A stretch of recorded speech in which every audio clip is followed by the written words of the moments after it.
샬롬 김윤교 목사입니다.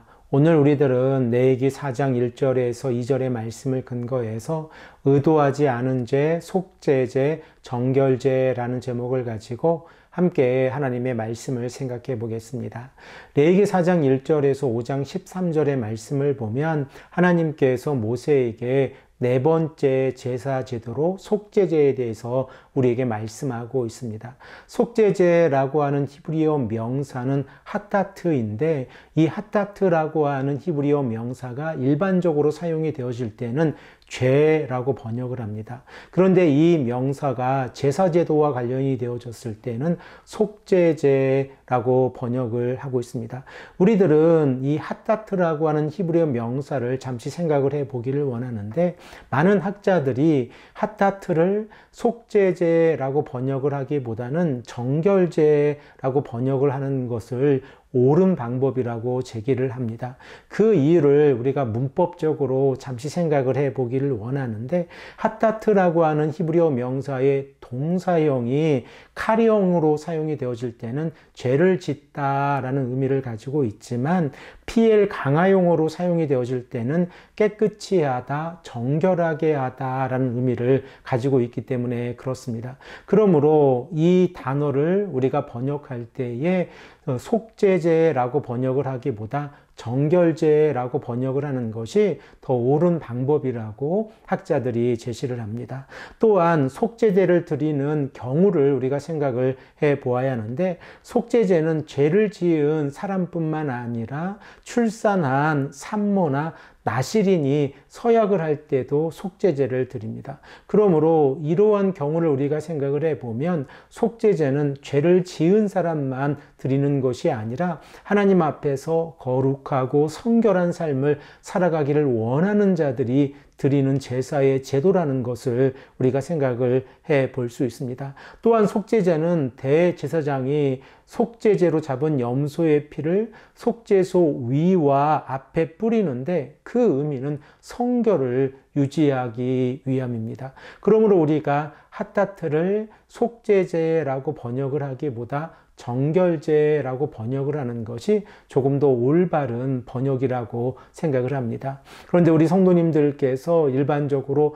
속죄제라는 의미로 성경을 읽으시고 그 의미로 설교를 듣고 계시기 때문에 제가 설교를 할 때는 속죄제라는 단어를 사용을 하겠습니다. 그러나 그 의미가 속죄제라는 의미보다는 정결제라는 의미를 가지고 있다는 것을 기억해 주시기를 바랍니다. 오늘 본문 1절에서 2절의 말씀을 보면 속죄제를 드리는 계관에 관하여 우리에게 말씀하고 있습니다. 우리 다 함께 본문 1절과 2절의 말씀을 한 목소리로 읽겠습니다. 여호와께서 모세에게 말씀하여 이르시되 이스라엘 자손에게 말하여 이르라. 누구든지 여호와의 계명 중 하나라도 그릇 범하였으되. 우리들은 레위기 4장 1절에서 2절의 말씀을 통하여 속죄제의 계관에 관하여 우리가 생각을 해 볼 수 있습니다. 먼저 우리들은 하나님 앞에서 속죄제를 드리는 5가지 경우를 생각해 볼 수 있는데, 이 속죄제를 드리는 5가지 경우를 생각해 보면, 첫 번째로 제사장의 속죄제가 있고, 그리고 두 번째로 공동체의 속죄제가 있습니다. 그리고 이 제사장의 속죄제와 공동체의 속도제는 하나님 앞에서 제사장이 제사를 드렸을 때에 그 남은 제물을 먹을 수 없고, 그리고 이 남은 제물을 진 밖에서 태워야 합니다. 그리고 세 번째 속죄제가 지도자의 속죄제이고, 그리고 네 번째가 개인의 속죄제, 그리고 다섯 번째가 그 외의 속죄제인데, 이 지도자와 개인과 그 외의 속죄제는 번제단에서 속죄제를 드리게 되어지고, 이 남은 음식을 제사장이 먹을 수 있습니다. 그러면 속죄제를 드리는 가장 큰 이유를 우리가 본문 2절의 말씀을 통하여 생각을 해 볼 수 있는데, 2절의 말씀을 우리가 다시 한번 읽겠습니다. 이스라엘 자손에게 말하여 이르라. 누구든지 여호와의 계명 중 하나라도 그릇 범하였으되. 우리 개역 개정 성경의 말씀에서는 번역을 누구든지 여호와의 계명 중 하나라도 그릇 범하였으되라고 번역을 하고 있는데, 이 의미를 히브리적인 의미로 생각을 해보면 의도하지 않은 부주의로 죄를 지었을 때라고 번역을 할 수 있습니다.